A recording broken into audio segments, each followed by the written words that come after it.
¿Qué significa pensar con otros? ¿Cómo aprender con y de otros? ¿Cómo entablar diálogos que pongan en escena los diferentes saberes? Pero también, ¿cómo dialogar con quienes nos precedieron? ¿Cómo aprender del pasado? Los barros del río Salado nos traen historias lejanas, las de aquellos alfareros que imaginaron sus piezas y las crearon. En el presente, ceramistas y arqueólogos entran en contacto con estos fragmentos del pasado, entablando un diálogo que cruza saberes, tiempos y espacios.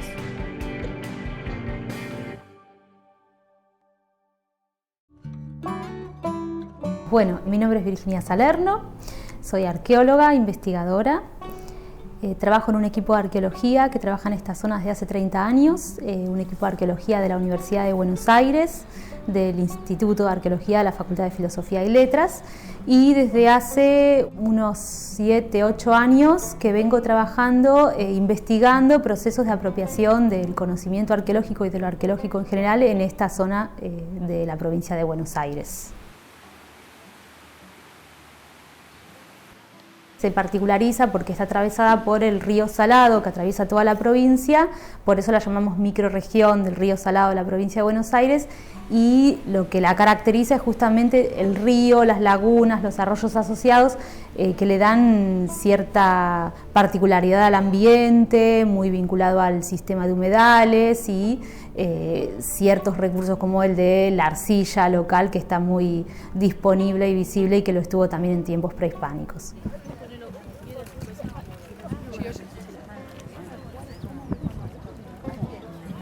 El trabajo que hago tiene una pata muy fuerte en ir viendo cómo las relaciones que el equipo fue trazando con todo este espacio a lo largo de tanto tiempo fue generando un montón y movilizando un montón de distintas cosas. Y vemos que las relaciones y las prácticas de la gente están apropiándose de los discursos arqueológicos, entonces es muy difícil poder ver qué vino primero, si el vínculo con los materiales por fuera de lo arqueológico o junto con ese discurso arqueológico.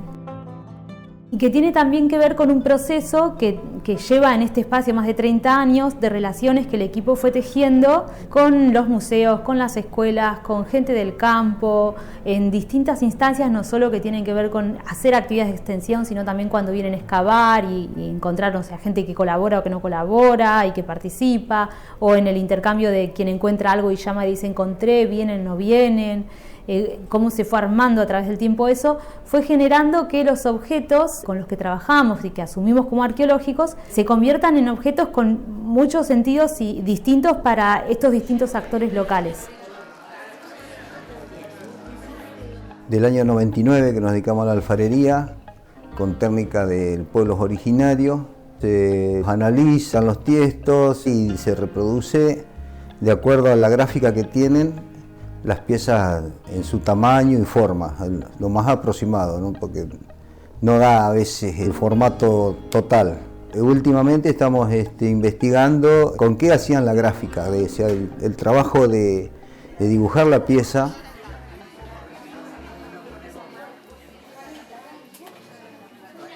Prueba y error, la cerámica es así y creo que te lleva toda una vida.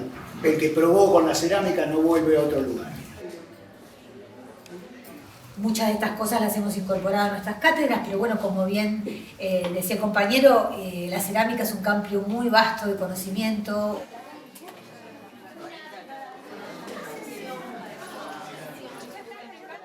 Esto se realizó el año pasado y la quema fue realizada como se supone que se hacía tradicionalmente, ¿no? Antiguamente. La idea mía es rescatar la cerámica de la región, o sea, anterior a la llegada de los españoles, que es muy poco conocida. Prácticamente nadie tiene conocimiento de cómo es la cerámica, ni de qué decoración tiene.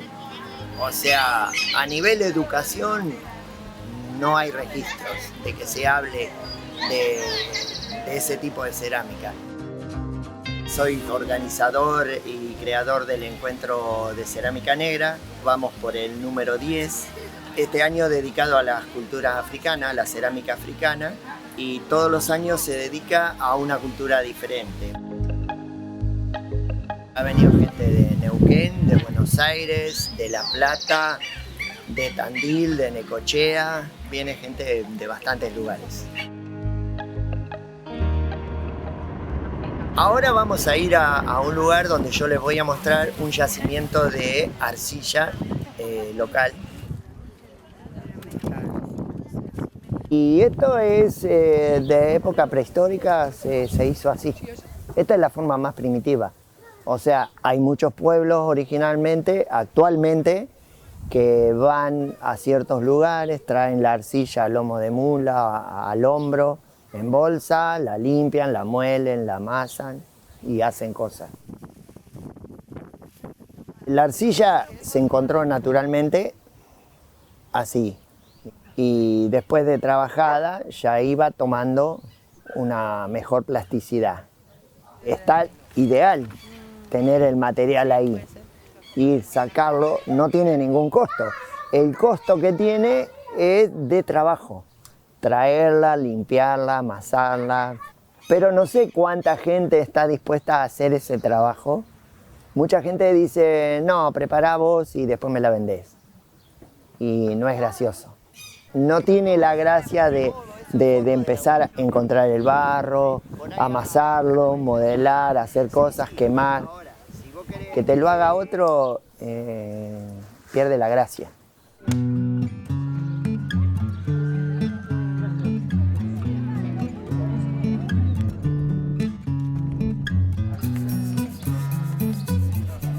En este contexto, o sea, viendo esta historia del equipo y cómo los objetos se fueron construyendo con distintos sentidos en el marco de esas relaciones, es que empezamos a investigar y problematizar un poco la apropiación de esos objetos en estos distintos espacios y las tensiones que involucra en la relación que el equipo de arqueología va generando con la comunidad y principalmente pensando en el impacto de nuestras acciones.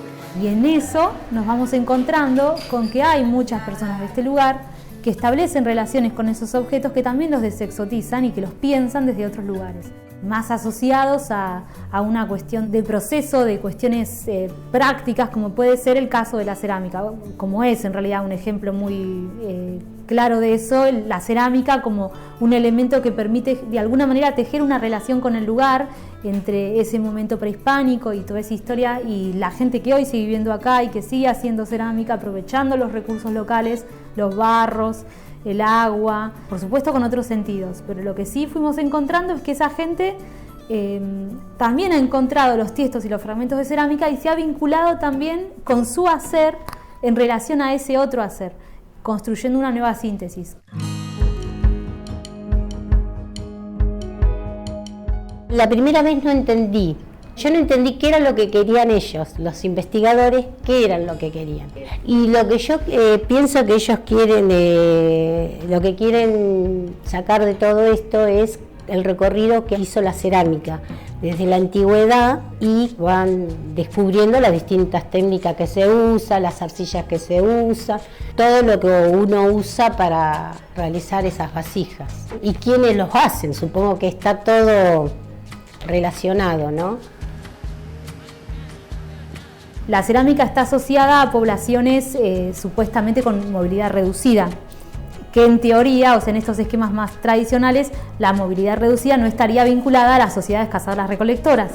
En este caso, en Chascomús, lo que nosotros encontramos, o lo que se ha dado cuenta, es de poblaciones que vivieron con estrategias de caza y recolección, pero que a su vez producían cerámica y que probablemente pasaban una gran parte del año en campamentos instalados en esta zona cerca de los ríos, aprovechando los recursos locales.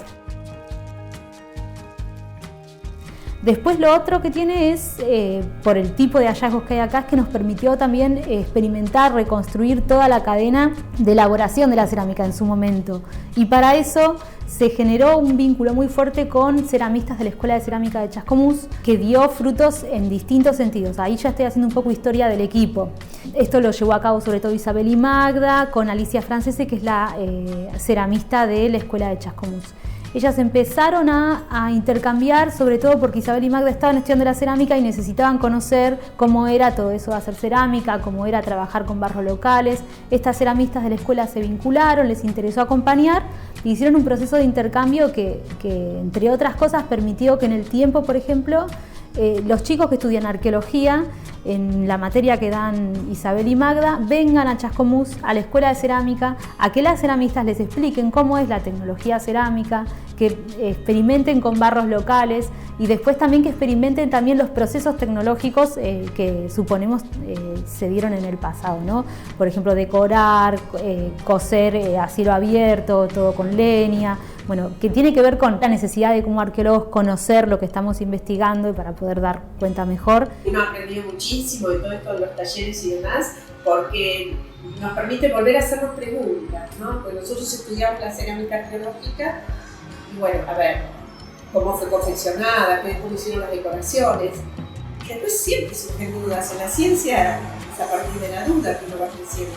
Y bueno, ese poder preguntar y ser respondida por el especialista en el tema ha sido muy importante.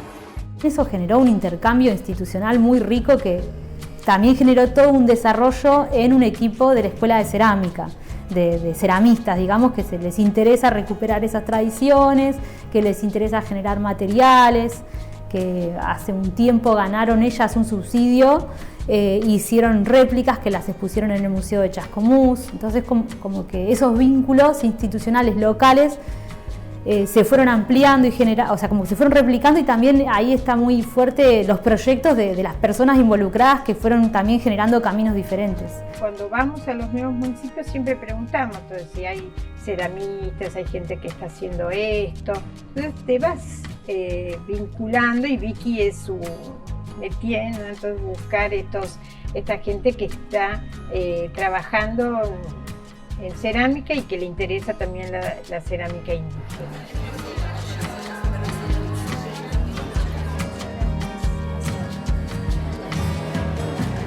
¿Qué me acuerdo de la charla, la primera charla con Virginia? Primero, distancia.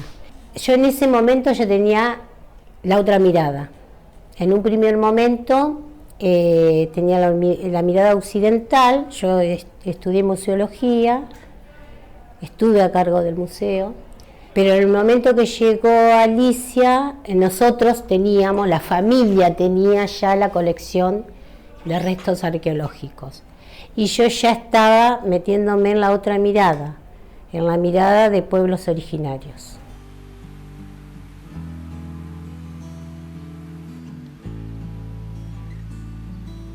Siempre cuento, nosotros salíamos a pescar, yo tengo 6 hijos y nuestra salida es salir a pescar. Entonces yo en esos momentos estaba estudiando museología. Entonces yo me aburría porque a mí me gustaba pescar y pescar y pescar. Donde no salía, no había pique, me aburría. Entonces como alguien me había dicho que podía encontrar ciertos restos, o sea, en la carrera nos hablaron y a mí me quedó eso. Entonces empecé a caminar por la laguna Vitel y encontré mi primer tiesto, una cosita así.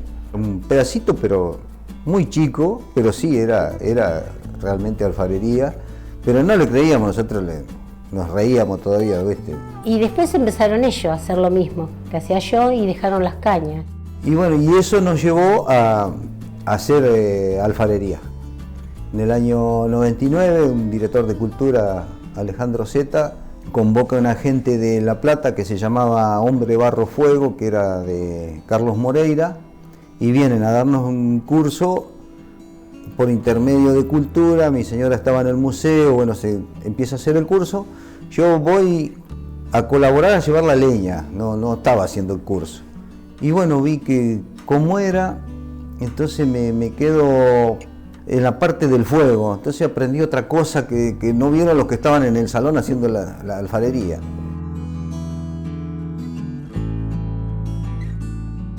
Y bueno, de ahí ya no pudimos dejar más la alfarería. Hemos seguido todos estos años, lo hacemos mi señora y los 6 hijos. Hemos participado en torneos bonaerenses con juveniles, tenemos medalla de oro, de plata, bronce, menciones especiales. Uno de los hijos participó en los torneos bonaerenses lo premiaron y fue a Mar del Plata premiado con ese material. Y cuando estaba en Mar del Plata, el jurado que vio ese material lo descalificó y le plantearon que no, porque no podía ser real que ese material estuviera replicado de cerámica de esta zona, porque en esta zona supuestamente no había cerámica ni había esa información. Esos torneos bonaerenses, lo que se pedía en el reglamento era la parte bonaerense. Lo que pasa que la parte bonaerense, más en esa época, ahora ya no, ya está más difundida, pero en esa época no estaba muy difundida porque no había mucha investigación. Era como que lo del norte llamaba más la atención por el tamaño, los colores, el dicho de los espejitos de colores, por ahí se ve más bello el que tiene color. Y bueno, y es como que la parte bonaerense está como muy, es más esgrafiado. Al año siguiente, este chico volvió, los padres le dijeron volvé, pero llévate el tiesto, así ellos pueden ver que hay cosas que no están en los libros y que esto es parte de acá, y que es parte de esta historia, y que vos no lo inventaste. Y al siguiente año volvió a ser premiado con la misma pieza, y él mostró la cerámica arqueológica, el tiesto que él tenía juntado del río. Y fue premiado, o sea, y la gente estaba, dicen ellos, muy sorprendida de ese material y de esa historia. A nosotros, cuando yo conocí esa anécdota, lo primero que me pregunté fue cómo es que esta gente de Mar del Plata, esta gente de acá, no conocía la información que el equipo de arqueología venía generando, o si la conocía, ¿por qué no la usaban también para fundamentar y validar este lugar? Lo que vimos concretamente, o lo que empezamos a pensar, es que por algún motivo esta gente prefería el objeto solamente a también la información que nosotros generábamos, o sea, a no incluir junto con el objeto la información que nosotros generábamos. Y esto tenía que ver de alguna forma con alguna tensión que hay respecto de pensar a los arqueólogos como las personas que juntan esos materiales y que están autorizados a usar esos materiales, y ellos como personas que no están autorizadas a juntar esos materiales. Entonces, ¿qué se dice sobre los materiales y desde dónde se dice y cómo se dice? Es lo que empieza ahí a tejerse en una discusión que nos llevó a nosotros a pensar cómo hacemos extensión y qué es lo que estamos diciendo y a dónde queremos llegar con estos discursos. Lo que empezamos a tratar de trabajar es justamente las actividades de extensión de una forma más relacional, o sea, pensada como un intercambio más que como nosotros decimos esto con nuestro estudio y acá llegamos, sino como una cuestión integral. Nosotros de la cerámica arqueológica podemos decir esta información desde el estudio arqueológico, pero también estos expertos locales de la cerámica arqueológica pueden decir todo esto otro, y en esa interacción es donde podemos construir algo mucho más rico que nos permite tejer la relación de esa historia más prehispánica con cómo esa historia sigue siendo parte del presente hoy.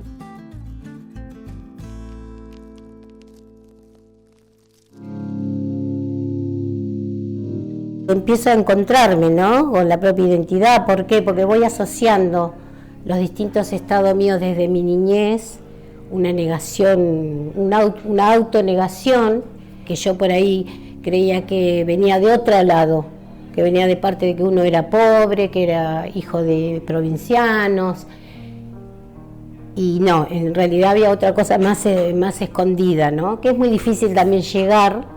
¿Cómo yo resuelvo esto? ¿Soy de acá o no soy? ¿No? Como ese sentido de que ¿a dónde perteneces? Con la cuestión de la cerámica reconozco mi propia identidad y me empiezo a plantar, me voy encontrando con gente y yo voy contando lo que me va pasando a mí. Y lo que me sucede también, etapas distintas, que primero parecía como que yo sola era la que se estaba encontrando con su pueblo, ¿no? Pero que ahora hay mucha más gente que se está acostumbrando a decir, sí, yo soy descendiente. Entonces ahí nos enteramos que todos los años se reunían todos los pueblos originarios en una carpa. Y ahí también hablamos con ellos, y yo no me reconocía en ese momento como pueblo originario. Entonces, ¿qué me decía? Se acerca un cacique, que cacique es la parte española, son lonco, Me dice, ¿y vos, hermana, de dónde sos? Yo lo miro y le digo, yo no soy. Yo nací en Buenos Aires, como diciendo, ¿no? Y esa cosa de nací en Buenos Aires, como si en Buenos Aires no hubieran existido también pueblos originarios. Sí, vos sos, me dice. Vos sos.